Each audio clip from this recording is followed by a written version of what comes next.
Hi అండి. Welcome to సంతోష వంటలు ఛానల్. ఈరోజు నేను ఈ వీడియోలో బెల్లం పరమాన్నం ఎలా చేసుకోవాలో చూపిస్తానండి. చూసారు కదా, చాలా టేస్టీగా ఉంటుంది కదా. ఈ వీడియోలో ఎలా చేసుకోవాలో అనేది చూపిస్తానండి. ఈ బెల్లం పరమాన్నం చాలా టేస్టీగా ఉండడం కోసం ముందుగా మనం కడాయి పెట్టేసి 2 టేబుల్ స్పూన్ల పల్లీలని ఫస్ట్ వేయించుకోవాలండి. అలాగే నువ్వులు, ఎండు కొబ్బరి పొడి కూడా వేసి వేయించుకొని దీన్ని పొడి పట్టుకొని మనం రైస్లో వేసుకుంటే చాలా టేస్టీగా ఉంటుందండి. ఇక్కడ చూసారు కదా, పల్లీలన్నీ వేగిపోయిన తర్వాత ఇక్కడ 1 టేబుల్ స్పూన్ నువ్వులని కూడా లాస్ట్లో ఈ వేగిన పల్లీలలో వేసి కొద్దిగా వేయించుకోవాలండి. దీన్ని దించి పక్కన పెట్టేసుకొని ఇప్పుడు దీనిలో ఒక 2 టేబుల్ స్పూన్ వరకు ఎండు కొబ్బరి పొడి కూడా యాడ్ చేసుకుందాం. ఇప్పుడు మనం దీని అంతటిని మిక్సీ అనేది పట్టుకుంటామండి. దానికంటే ముందు మనం బియ్యాన్ని ఉడికించుకుందామండి. ఇక్కడ నేను చూసారు కదా, 1 కప్పు రైస్, దానికి 1 కప్పు చిన్న కప్పుతో 1 కప్పు బెల్లం తీసుకున్నానండి.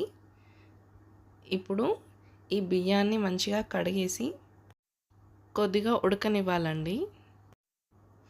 ఇక్కడ చూసారు కదా, నేను బియ్యాన్ని కడిగేసుకొని గ్యాస్ పైన పెట్టేసి 1 కప్పు బియ్యానికి 2.5 కప్పుల వాటర్ని యాడ్ చేస్తున్నానండి. ఈ వాటర్తో మనకి బియ్యం అనేది మంచిగా ఉడికిపోతుంది. ఇలా ఉడికిపోయిన తర్వాత మనం ఈ రైస్లో బెల్లం అనేది యాడ్ చేసుకుందామండి. అలాగే 1 కప్పు పాలు కూడా ఇప్పుడే యాడ్ చేసుకొని ఇదంతా అన్నంలో మంచిగా మిక్స్ అయ్యేలాగా కలుపుకోవాలండి. దీన్ని ప్రాపర్గా మిక్స్ చేసుకొని కొద్దిగా ఉడికించుకోవాలండి. ఇలా చేసుకుంటే చాలా ఈజీగా ఫాస్ట్గా అయిపోతుందండి. దీన్ని ఇలా మంచిగా మిక్స్ చేసుకొని ఇది ఉడుకుతుంటే మనం దీంట్లోకి డ్రై ఫ్రూట్స్ని ఫ్రై చేసుకుందామండి. దానికోసం ఒక కడాయి పెట్టేసి 1 టేబుల్ స్పూన్ వరకు నెయ్యిని తీసుకున్నానండి. మనకి ఇష్టం వచ్చిన డ్రై ఫ్రూట్స్ని ఇక్కడ యాడ్ చేసుకోవచ్చు. ఇక్కడ నేను కొన్ని బాదం పలుకుల్ని ఇలా దంచుకున్నానండి. అలాగే జీడిపప్పు, కిస్మిస్ వేసి మంచిగా దీన్ని ఫ్రై చేసుకుంటాను. ఇప్పుడు మనం ఈ వేయించిన డ్రై ఫ్రూట్స్ని రైస్లో వేసుకోవాలండి. అలాగే మనం ముందుగా వేయించి పెట్టుకున్న పల్లీలు, నువ్వులు, కొబ్బరి పొడిని మిక్సీ అనేది పట్టి పెట్టుకోవాలండి. ఇక్కడ చూసారు కదా, ఇలా మిక్సీ అనేది పట్టుకున్నాను. ఇప్పుడు మనం ఆ ఉడుకుతున్న రైస్లో డ్రై ఫ్రూట్స్ని, ఈ పొడిని అంతటినీ వేసి ప్రాపర్గా మిక్స్ చేసుకోవాలండి. చూసారు కదా, డ్రై ఫ్రూట్స్ని ఆల్రెడీ యాడ్ చేసుకున్నాను. అలాగే ఈ పొడిని కూడా యాడ్ చేసేసి మంచిగా మిక్స్ చేసుకోవాలండి.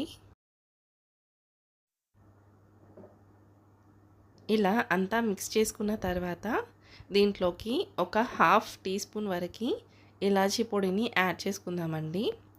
అలాగే కొద్దిగా సాల్ట్ కూడా యాడ్ చేసుకుందాం. ఇలాగా 1/2 టీ స్పూన్ వరకు సాల్ట్ని కూడా యాడ్ చేసుకొని దీన్ని కూడా ప్రాపర్గా మిక్స్ అయ్యేలాగా కలుపుకోవాలండి. ఇలా ఒక 2 మినిట్స్ మనం గ్యాస్ పైన ఉంచుకున్నామంటే అంతేనండి, మనకి బెల్లం పరమాన్నం అనేది రెడీ అండి. ఇప్పుడు మనం ఇంకా కొన్ని డ్రై ఫ్రూట్స్తో మీద డెకరేట్ అనేది చేసుకోవచ్చు. చూడడానికి చాలా టేస్టీగా కనిపిస్తుంది కదా, తిన్నా కూడా అంతే టేస్టీ అండ్ హెల్తీగా ఉంటుందండి. ఈ వీడియో కనుక నచ్చినట్టయితే please like my video, share and subscribe to my channel. Thank you for watching. Once again take care. By by.